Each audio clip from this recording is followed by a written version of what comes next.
This woman is Hwarim. She was a psychic who worked with another psychic named Bong Gil. They were heading to Los Angeles, America to meet clients who asked for their services. Upon arrival in Los Angeles, they went straight to a hospital to see the condition of their client's baby, who apparently had a supernatural disturbance. The mother who saw her and Bong Gil looked a little disbelieving, but Hwarim, who was used to that, didn't care about it and immediately carried out a ritual to find out the cause behind the disturbance experienced by the baby. Soon after, she found out that the disturbance experienced by the baby turned out to have come from the family's own ancestors. After telling all that, the baby's mother, who at first didn't believe her, was immediately shocked. After an investigation at the hospital, Hwarim and Bong Gil then went to the baby's father to find out more about what happened. The baby's father, Ji-young, was the one who hired the two. He told them that he initially didn't believe in the supernatural terror that his family was experiencing, but when he witnessed his younger sibling commit suicide and his baby's condition, he started to believe and decided to ask for help from Hwarim and Bong Gil, despite being opposed by his family. Hwarim told him the results of her investigation, proving that everything was a terror due to interference from Ji-young's family ancestor who was buried in the wrong place and had to be immediately moved or cremated. For this reason, Hwarim asked for help from her teacher, Son-dok, and another person named Young-jun. Both were reliable in any supernatural cases. After Son-dok and Young-jun finished their work that day, they were visited by Hwarim and Bong Gil to offer them a high-paying job. Of course, they both immediately agreed to her offer without thinking about the risks that would occur. In short, the four immediately worked to solve Ji-young's case by trying to move Ji-young's ancestor's grave. During the process, Son-dok felt that something was off, but he just kept it to himself. Ji-young's ancestor's grave was at the foot of a mountain, and upon arrival at the grave, Son-dok felt that Ji-young was hiding something from them. After observing the area around the grave, Son-dok said that he could not move the grave for a specific reason. This surprised Hwarim and the others, since it was the first time Son-dok ever rejected a job. Hwarim didn't want her client to be disappointed after they paid a lot of money, so she tried to persuade Son-dok to continue their work, but he still didn't want to, while saying that the grave was in a very cursed place, and if they continued, there was no guarantee for their safety. But Ji-young kept asking Hwarim to help him because if they didn't do anything, his newborn baby would become the victim. Hearing this, Hwarim decided to help him by carrying out a ritual called the Replacement of Evil, where the ritual was carried out to outwit evil spirits, so that the relocation of the grave would not cause a disaster or put a curse on anybody. Son-dok was against it, but Hwarim insisted on doing her job, and in the end, the ritual was carried out. When the ritual was carried out, Hwarim would continue to dance while holding a sharp weapon as if she was possessed, while the Bong Gil would continue to sound a drum. After the ritual, Young-jun ordered the gravediggers to immediately dig the body.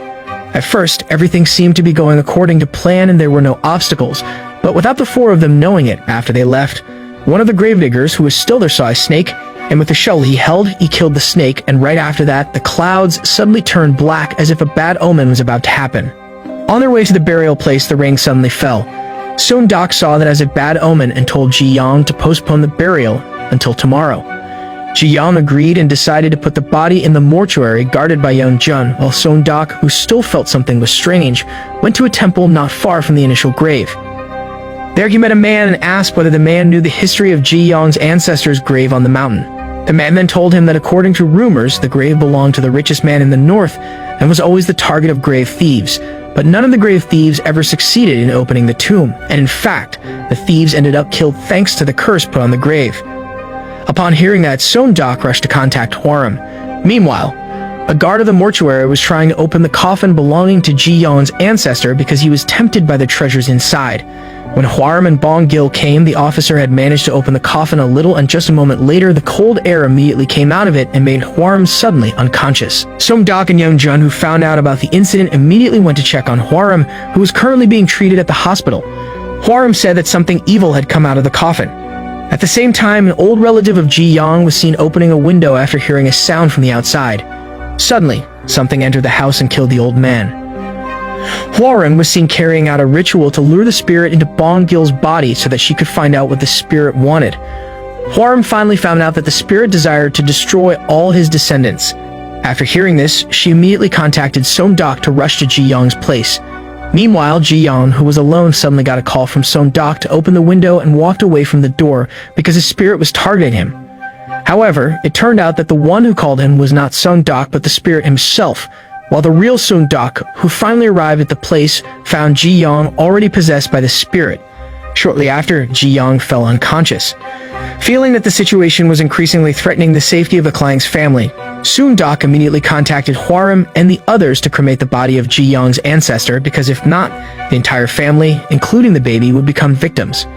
It was seen that the spirit was targeting the baby, but fortunately, Hwarim and the others acted quickly by immediately cremating the body so that nobody was harmed. Not long after this incident, Soon-dok went to meet someone because he received a report that the man who dug the grave was seriously ill after returning from the grave. Upon meeting the gravedigger, the man kept telling him that he had killed a strange snake at the grave. Feeling something was wrong, Soon-dok returned to the initial burial site to confirm what the man told him. After digging for a while, he was shocked to see a snake with a human-like head. His shovel accidentally hit something, and after a little more digging, he found another coffin. Feeling that this was an oddity because the position of the coffin was unusual, he immediately contacted Yeonjun, Bong-gil, and Hwarim to come. Not long after they arrived, the three were surprised to see what they found.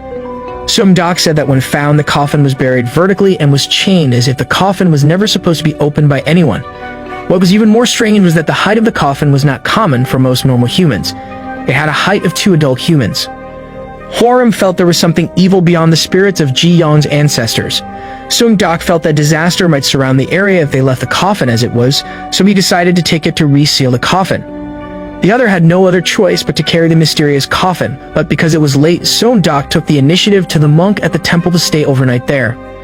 Hwarim was anxious about the mysterious coffin and decided to ask the monk to bring her sticky rice so she could make a barrier to keep them safe if the evil spirit inside the coffin came out. She also ordered Bong-gil to bring white horse blood to strengthen the barrier. Soon-dok, who still didn't understand the current situation, contacted Ji-young's aunt to tell her everything. Upon hearing that, the lady began telling him about the reason her ancestor was buried there. It turned out that her family ancestor was a northern trader. It turned out that she had no idea that there was another coffin under the grave. She then showed a photo from the past. Feeling that not much information could be known about this mysterious coffin, Soon-dok asked Bong-gil to chant some spells so that could all be safe. After that, they enjoyed the food prepared by the monk, and after that, they immediately went to sleep, not knowing that the real danger was lurking behind them. Later that night, the monk heard something and went out to check the source of the noise. Meanwhile, Bong-gil felt something pressing on top of him while he was sleeping, but he managed to expel the spirit that was pressing on him. He then heard the sound from the coffin and went to check it. There he saw an apparition try and kill the monk. Shocked, he immediately rushed over to Hwarim, who was in the car, to both check the coffin. Both were shocked to death when they saw the coffin had broken and the body inside had managed to get out through the roof, which had no barrier. Bong-gil shivered in fear when he remembered the evil spirit he had seen earlier. Seeing Bong-gil's unusual expression, Hwarim told him to wake Soon-dok and Yeonjun up immediately. Not long after, Hwarim saw the evil spirit in ancient battle clothes, making her tremble in fear. Even more frightening was that the spirit was holding the monk's head. The spirit then talked to her in Japanese. Hwarim realized that the spirit in front of her was too strong for her to deal with. For this reason, she immediately prostrated and pretended as if she was a subordinate of the evil spirit, but the spirit realized her action and immediately tried to attack her. She quickly escaped from the place. Bong-gil came to help with an iron rod. He stabbed the spirit, but it didn't do anything to it, and instead, he was attacked and left unconscious. When the spirit was about to attack Hwarim, he saw a small temple which made him remember something. The spirit suddenly cast a spell and changed its form into a ball of fire, then left from there. Soon-dok and Yeonjun couldn't believe what they had just seen. After the spirit left, Hwarim immediately told Soon-dok to call an ambulance to save Bong-gil. Shortly after, the ambulance arrived and Bong-gil was rushed to the hospital and was able to get treatment. Meanwhile, Soon-dok returned to the temple to check the situation to find out who the spirit was. Remembering the words of the monk who said that the goods of the grave thieves were stored in the temple warehouse, he looked around until he found a photo of the thieves referred to by the monk. After seeing the picture, Soon-dok realized that the group of thieves referred to by the monk was not a group of grave thieves, but rather the gravediggers back then. After finding a few clues about the truth, Soon-dok returned to the tomb to look for other clues. Meanwhile, Hwarim, who was currently in the hospital accompanying Bong-gil, was visited by Bong-gil's relatives.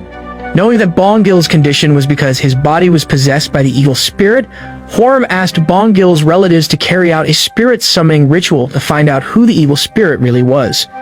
When the ritual was carried out, Hwarim asked who the evil spirit really was and the reason he possessed Bong-gil. The evil spirit responded by saying that he was a Japanese war general who served the emperor at that time and currently aimed to find a new vessel for his soul, so he could come back to life to protect an object that was entrusted to him. Meanwhile, Seong-dak, who was digging in the grave to look for something that was hidden, was shocked when he found the body of the evil spirit that had returned to the place he was initially buried.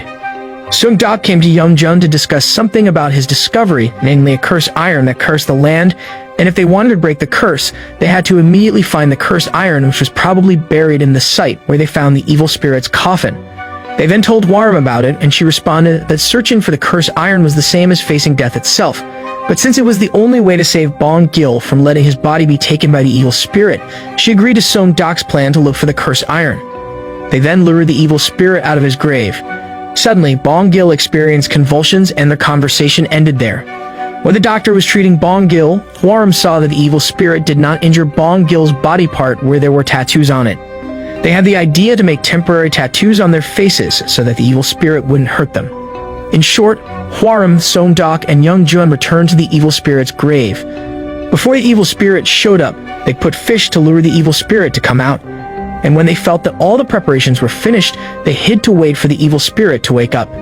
At night, they saw the evil spirit take the bait they had placed. At the same time, Bong-gil's relatives were getting ready at the hospital in case something bad happened.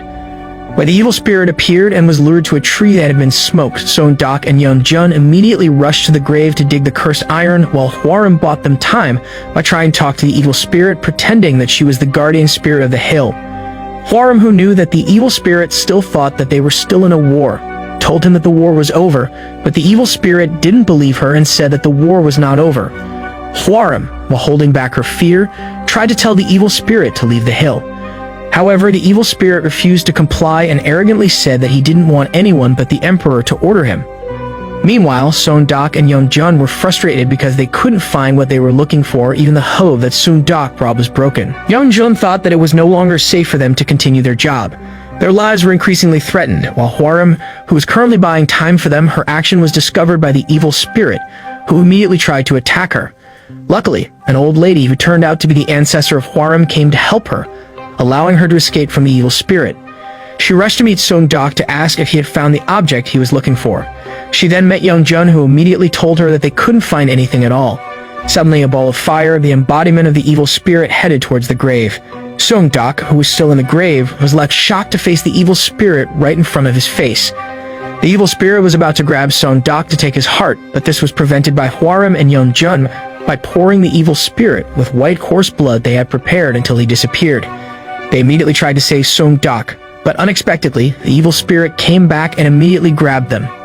At that moment, Seong-dak realized something he didn't expect, that the cursed iron he was looking for was actually in the evil spirit's body, and realized that to defeat the evil spirit, who was likened to metal and fire, would be weak against wet wood, which symbolizes the opposite of the cursed iron. When he saw the hoe handle near him, he immediately hit the evil spirit, which in an instant immediately in pain. Seong-dak kept beating the evil spirit to kill him.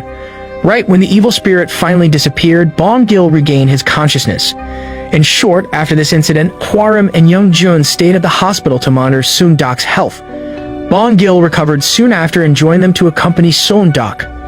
After a few months, Seong-dak had recovered from the injury, while the trauma still haunted Hwarim as if she was still followed by the evil spirit, but over time that nightmare was slowly forgotten. The film ended by showing the four of them having a peaceful life, taking a picture at Seong-dak's child's wedding.